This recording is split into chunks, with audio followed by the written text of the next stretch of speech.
하나님께서 트라우마가 있을 노아 가족에게 약속해 주셨죠. 다시는 땅에 물로 전체를 심판하지는 않겠다. 그리고 그 표시도 허락해 주셨습니다. 그 표시로 무엇을 주셨습니까? 무지개. 그렇습니다. 그런데 시간이 흘러가면서 그 무지개가 선명하게 떠 있는데도 불구하고 사람들이 두려움이 있었어요. 걱정이 생기는 거예요. 왜냐하면 죄인들에게는 두려움이 있어요. 죄를 지으니까 두려움이 있는 거예요. 왜냐하면 성경에서 쫓아오는 사람이 없어도 죄인들은 두렵다라고 나와요. 우리가 이렇게 살다가 심판받으면 어떡하지? 하나님께서는 물뿐만 아니라 여러 가지로 심판하실 수 있을 뿐일 텐데 뭔가 대책을 마련해야 되잖아요. 여러분, 죄인들의 대책은 무엇입니까? 하나님께 가까이 가는 거죠. 하나님을 잘 믿는 게 대책인데 하나님을 배제하고 자기의 지식, 자기의 능력, 자기 힘으로 뭔가 해보려고 하는 거예요. 2절에 보면은 이에 그들이 동방으로 옮기다가 신할 평지를 만나 거기 거류하매. 이 그들이 누구냐면 창세기 10장을 보면 알 수 있어요. 10장을 가만히 보면은 이 함의 아들이 구스고 구스의 그 아들이 니므롯이에요. 이 니므롯이 사냥꾼이고 또한 이 용사다 이렇게 나와 있어서 당시 최고 매력적인 사람, 최고 영향력 있는 사람이 니므롯이에요. 이 니므롯이 신할 평지에서 함께 사람들을 모으고 이 성읍을 건설하고 탑을 건설하는 문명의 역사를 이룹니다. 벽돌로 돌을 대신하고 역청으로 진흙을 대신하는 그 건축한다는 것 상당한 문명의 수준에 이르렀다라는 거예요. 여러분, 문명과 문화에 대한 우리 그리스도인의 태도는 늘 중립적일 수 있어야 돼요. 문명과 문화 자체가 어떤 선한 것도 아니고 악한 것도 아니에요. 이 땅의 모든 거에 그래요. 노래나 어떤 건축물이나 과학이나 의학이나 어떻게 쓰이느냐, 어떤 목적으로 쓰느냐가 그게 선하기도 하고 악하기도 한 거예요. 요즘 화두는 당연히 AI 있잖아요. AI의 발달 속도가 너무 빨라서 참 저도 앞으로 5년 후 세상이 진짜 어떻게 될까 기대도 되지만 두려움이 더 많아요. 최근에 국민일보에서 우리 자녀들과 AI와의 관계를 연재로 쭉 냈는데요, 요즘 아이들이 AI와 대화하는 시간이 점점 늘어난다는 거예요. AI와 대화하는 시간이 점점 늘어감에 따라서 더욱더 AI를 의존하게 돼요. 그러니까 사람과의 관계는 점점 더 단절이 되고 드디어 AI가 시키는 대로 한다는 거예요. 그 결과 어디까지 나가느냐? 계속해서 사람과의 단절에서는 외로움과 답답함, 그것이 AI에게 계속해서 집착하는 사이에 AI가 주는 답으로 극단적인 선택을 하는 사례가 지금 세계 도처에서 일어나고 있다는 굉장한 우려를 포함하고 있더라고요. 여러분, 이 과학이 우리에게 편리함 주는 것은 분명하지만은 자칫하면은 우리 생각과 마음을 피폐케 만드는 거예요. 그래서 인간의 문명, 과학을 생각하면요, 성경에 이 말씀이 떠올라요. 함께 읽어봅시다. 내가 깨달은 것은 오직 이것이라 곧 하나님은 사람을 정직하게 지으셨으나 사람이 많은 꾀들을 낸 것이라.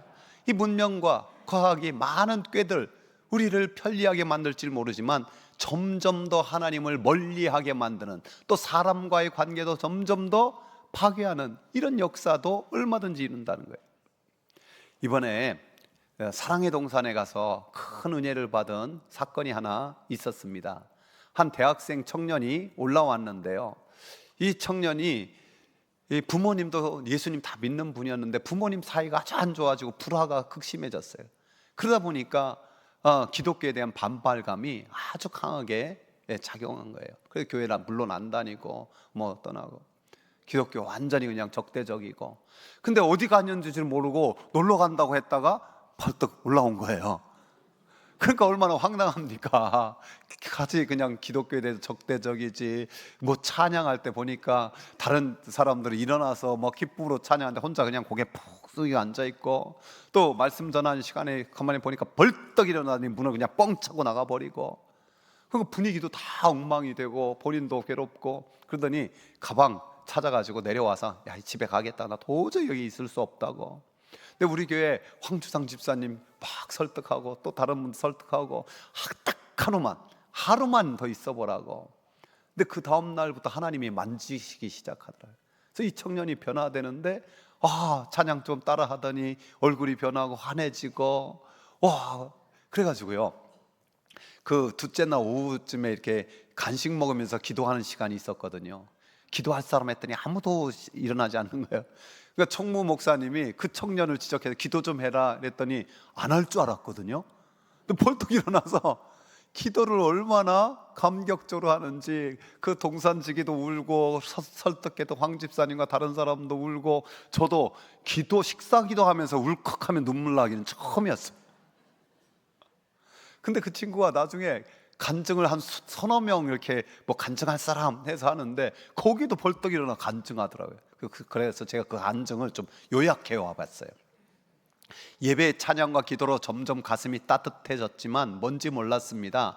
사랑하는 내 아들아 내 딸아라는 하나님의 음성은 들리지 않았습니다. 하지만 많은 분들이 주님을 부르며 함께 찬양하며 기도하는 모습이 저에게도 은혜가 밀려왔습니다. 이 친구가 공대생인가 봐요. 과학에서 금속이 주파수가 같다면, 하나가 울리면 같은 공명으로 울린다고 합니다. 저에게 동산에 함께하는 은혜의 공명이 제게도 확실히 임하였습니다. 전에는 논리와 지식으로 신앙을 알려고 했기에 전혀 생기지 않았는데 여기서 믿음이 계산으로 이루어지지 않는다는 진리를 깨닫게 되었습니다. 이제 주님을 제 온 마음에 담아서 더욱 전진하며 따라가는 삶을 살겠습니다. 너무너무 감동이었어요. 그래서 제가 이 명절을 맞아서 간절히 소원이 생겼어요. 여기 계신 할아버지 할머니 그 조부모의 은혜의 공명이, 여기 계신 아버지 어머니 부모의 그 은혜의 공명이 자녀 손들에게까지 다 이루어지기를 주의 이름으로 축복합니다.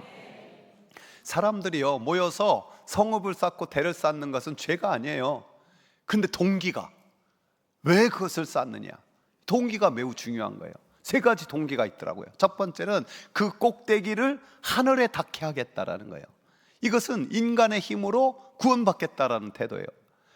하나님께서는 다시는 물로 세상을 심판하지 아니하리라 약속하셨는데, 그 증거로 무지개까지 주셨는데 그 언약을 잊지 못하고 믿지 못하고 스스로 어떤 구원의 대책을 마련해야 되겠다, 그런 거예요. 그래서 그들은 방주를 만들지 않아도 가장 높은 꼭대기에 이르러 하늘에 닿으면 안전할 거다, 그런 생각을 한 거죠. 여러분, 그들의 쌓은 탑의 이름이 뭐라고 하나님이 지었습니까? 바벨. 이 바벨의 원어가 의미가 바빌루예요. 바빌루.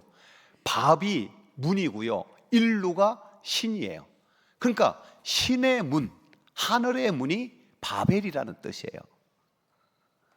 자기의 지식과 자기의 능력, 자기 힘으로 하나님께 나가겠다, 하늘 문을 열어보겠다라는 거예요.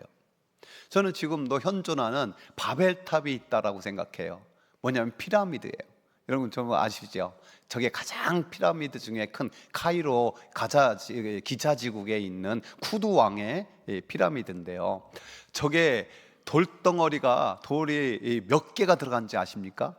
230만 개. 이브에 때는 애들이 많아서 그런지 와 하더니 크기가요 2.5톤, 작은 게 그렇고 큰 건 80톤짜리가 230만 개가 들어간 거라니까요. 그렇죠, 이래야지 이게 정상이야. 저게요 동서남북으로 저 사방이 정확하게 가리키고 있고요, 얼마나 축조술이 좋은지 면도칼도 들어가지 않을 정도 딱 맞게 만든 거예요.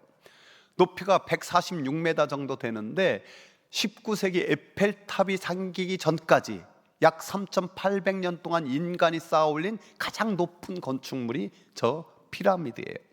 여러분, 그러면 왜 저렇게 높은 탑을 쌓았을까요? 피라미드를 쌓았을까요?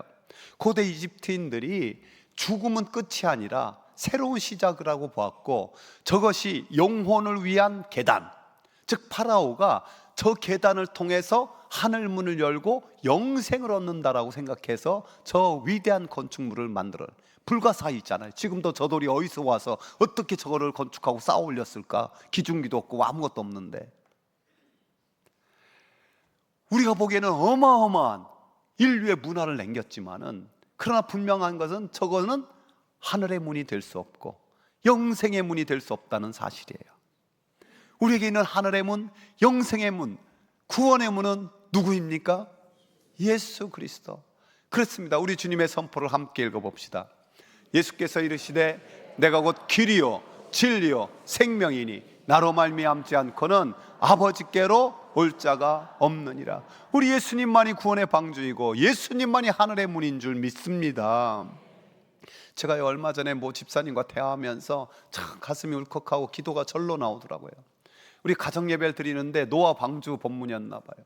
지난주였겠죠. 그래서 노아 방주를 가만히 보니까 8명이 들어갔잖아요. 한 가족 전체. 노아 부부, 그 다음에 세 아들의 부부, 그렇게 들어갔는데 자기 가족을 가만히 보니까 지금 자기 부부 둘이서 예수님 믿고 손녀딸 하나 데리고 교회에 나오는데 두 아들 부부가 청소년까지는 교회를 다녔는데 지금 이제 교회를 안 다니는 거예요. 그러니까 노아의 방주에 노아 가족은 8명이나 이렇게 들어가, 온 가족이 다 들어가 있는데 우리만 들어와 있구나. 그 생각하니까 그냥 울컥하면서 눈물로 박숙히 돌아오기를 기도하게 되더라는 거예요. 명절을 맞아 여기 있는 분들 중에 많은 분들이 그런 분이 있을 거예요. 지금 이제 하늘나라 갈 날이 얼마 남지 않았는데 부모님 저 영혼 꼭 천국 가야 되는데 그래서 부모님을 위해서 눈물로 기도하는 분 분명히 있을 거고요. 또 형제들 중에서도 아직 같이 구원받지 못한 그런 형제자매 때문에 기도하는 분이 있겠고, 또 자녀손들, 참으로 저가 어렸을 땐 교회에 같이 따라다녔는데 지금 떠나서 돌아오지 않는 그런 자녀들을 생각하면서 또 눈물로 기도하는 사람은 왜 없겠습니까? 그러나 여러분 분명히 신뢰하십시오. 주 예수를 믿으라. 그리하면 너와 내 집이 구원받으라 했으니 하나님께 간구하고 사랑으로 섬기면 분명히 하나님께서 역사하실 줄 믿습니다. 그들이 성읍을 쌓고 대를 높이던 것, 첫 번째가 하늘에 닿으려고, 두 번째는 거기에서 자기들의 이름을 대겠다라는 거예요. 이것이 교만과 명예욕에 가득한 거죠. 하나님의 거룩하신 이름에 대적하는 태도예요. 아담과 하와가 죄를 범한 근본적인 동기, 하나님처럼 되고 싶어서, 바로 그 목적이에요. 내 이름도 하나님처럼 높여지기 원한다라는 거예요. 그래서 스스로가 주인이 돼서 하나님께, 하나님 내 힘과 내 지혜로 살 테니까 괜히 끼어들지 말고 간섭하지 말고 그러지 마세요. 그런 태도인 거예요. 오늘 또 스스로가 하나님 되어 있는 사람 얼마나 많이 있습니까? 여러분, 우리가 이름을 드러날 때 조심해야 돼요. 더 겸손할 줄 알아야 돼요. 저는 명함에 뭐가 크게 적힌 사람 보면 처음부터 약간 좀 겁이 나요. 하나님은, 우리 믿는 사람은 하나님이 이름을 높이신다는 걸 알아야 돼요. 바로 뒤에 장에 아브라함이 나오잖아요. 그 아브라함에 하나님께서 어떤 복을 약속해 주셨습니까? 함께 읽어봅시다. 내가 너로 큰 민족을 이루고 내게 복을 주어 내 이름을 창대하게 하리니 너는 복이 될지라. 아멘. 하나님이 복이 되고 여러분이 복이 되고 또 하나님이 여러분의 이름을 높일 때 더 겸손할 수 있는 하나님 사람 되길 축복합니다. 이들이 바벨탑을 쌓아서 높이 쌓은 것은 하늘 꼭대기에 닿고 거기에 자기의 이름을 내고, 결국 이 모든 것은 하나님 말씀에 대한 거역이 포함되어 있어요. 그들이 지면에서 흩어짐을 면하기 위해서 썼거든요. 여러분, 하나님의 명령은 무엇이었습니까? 아담과 하와에게도 그렇고 노아의 가족들에게도 너희들은 생육하고 번성하여 땅에 충만하라고 했어요. 번성하여 땅에 충만하려면 어떻게 될까요? 흩어져야 되죠. 근데 그들은 흩어짐을 면하고 우리끼리 여기 꽁꽁 모여서 행복하게 잘 살자, 뭐 이런 거예요. 이것은 창조주 하나님의 말씀을 거역하고 창조주 하나님을 배제하겠다라는 것, 더 이상 우리의 삶에 하나님이 필요 없다라는 반역에 이 바벨탑이 다 들어있는 거예요. 그래서 하나님이 바벨탑을 보려고 강림하셨어요. 어떤 분은 이렇게 묵상했더라고요. 사람들은 엄청난 건축물을 만들어 스스로 구원하고 하나님처럼 되려 하는데 높고 높은 하늘에 계신 하나님께서는 눈에 보이지도 않는 먼지만한 것이어서 보시려고 가까이 강림하셨다. 하나님 보기엔 먼지만도 못한 것, 그거 가지고 하나님처럼 되려는 것. 우리나라에서 가장 높은 빌딩이 어디입니까? 롯데 월드타워 정확한 이름. 그것이 123층이고요 555m예요 이제 서울 웬만한 데서 싹 보여요. 아, 저기가 잠실이구나. 다 그냥 표시가 나요.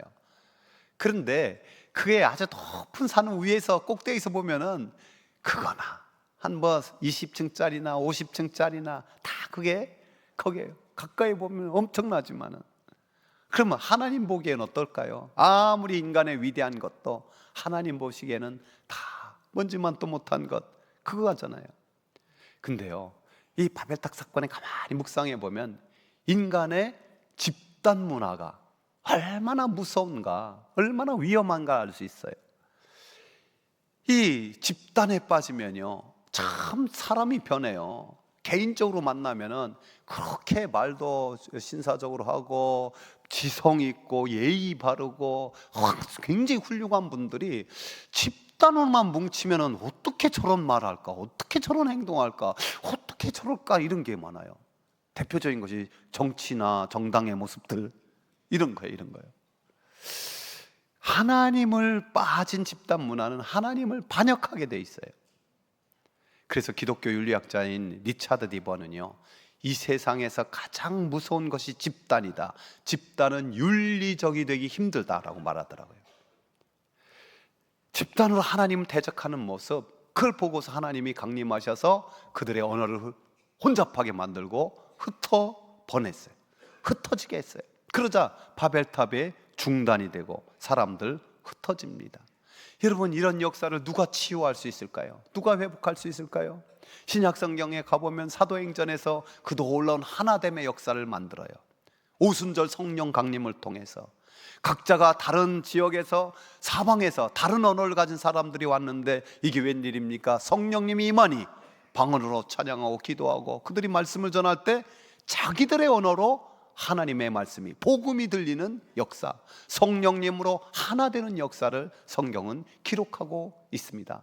사랑하는 성도 여러분, 여러분의 가정과 가문이 성령님 안에서 하나 되는 은혜의 역사 있기를 주의 이름으로 축복합니다. 여러분, 언어가 통하지 않고 혼란에 빠지자 바벨탑 쌓던 사람도 흩어지잖아요. 근데 이것이 하나님의 은혜예요. 구원의 역사가 또 시작되는 거예요. 왜? 하나님의 명령에 순종하려면 흩어져야 되잖아요. 그러니까 하나님의 계획은요, 인간의 순종이든지 불순종이든지 계속 이루어지는 거예요.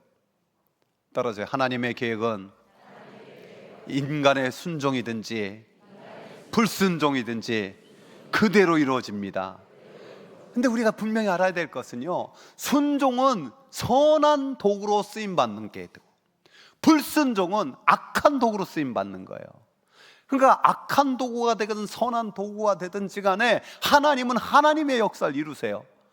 그런데 저는 그래서 우리 자녀 손들 위해 기도할 때마다, 우리 성도들 위해 기도할 때마다 종종 기도하는 것이 선한 도구로만 쓰임받게 하여 주옵소서, 이 기도를 드려요. 우리 옆 사람 한번 축복합시다. 선한 도구로만 쓰임받기 원합니다. 여러분, 사도행전의 복음의 역사도 마찬가지잖아요. 주님께서는 예루살렘과 온 유대와 사마리아와 땅끝까지 이르러 내 증인이 되리라 했어요. 근데 성령 충만을 받았음에도 불구하고 예루살렘에 꽁꽁 뭉쳐있고 온 유대 거기서 벗어나려고 하지 않는 거예요. 그러니까 하나님이 스데반을 순교시키잖아요. 그래서 어떻게 일어나고 있습니까? 스데반의 일로, 이 순교의 일로 생긴 박해 때문에 흩어진 신자들이 페니키아와 키프러스와 안디옥까지 가서 유대인들에게만 말씀을 전하였다. 흩어지긴 했는데 또 누구에게만 말씀을 전했어요? 유대인들에게. 그래서 하나님이 오고 오는 세대의 위대한 평신도 모델이 될 만한 한 사람을 선택해요. 고넬료예요. 고넬료. 그 고넬료를 통하여서 한 사람을 깨뜨려요. 최고의 종교 지도자였던 베드로가 깨져야 그 지독한 유대 선민주의가 깨지고 이방인에게 복음이 열리거든요. 그 놀라운 역사가 사도행전 10장에 기록돼요. 그 놀라운 역사로 말미암아 그 복음이 오늘 우리에게도 임하여서 이렇게 하나님을 믿고 하나님의 자녀되는 귀한 은총이 있는 줄 믿습니다. 그래서 우리가 이 바벨탑 사건을 바라보면서 옛날에 이런 구호 많이 했거든요. 그래서 오늘 한번 구호 한번 해봅시다. 우리 손을 딱 들고 같이 해봅시다. 모이면 예배하고 흩어지면 빛과 소금으로 살자. 모이면 기도하고 흩어지면 전도하자. 모이면 은혜와 복을 받고 흩어지면 은혜의 통로, 축복의 통로로 살자. 아멘. 이번 명절에도 온 가족 모여서 은혜 받고 복을 받고 또 덕담 나누고 서로 격려하고 용기를 주고 그런 은혜의 통로, 축복의 통로가 다 될 수 있길 축복합니다. 우리가 지금까지 새해부터 시작해서 창세기 1장부터 11장까지 왔어요. 이 11장까지를 뭐라고 부르냐면 원역사라고 불러요. 따라요. 원역사. 두 가지가 핵심인데요. 하나님이 만드신 이 세상, 하나님이 모든 걸 시작하신 창조, 그 1장, 2장이에요. 3장부터 11장까지는 인간의 실존, 인간의 실존을 다루는데요. 그게 뭐냐면은 죄, 심판, 은혜예요.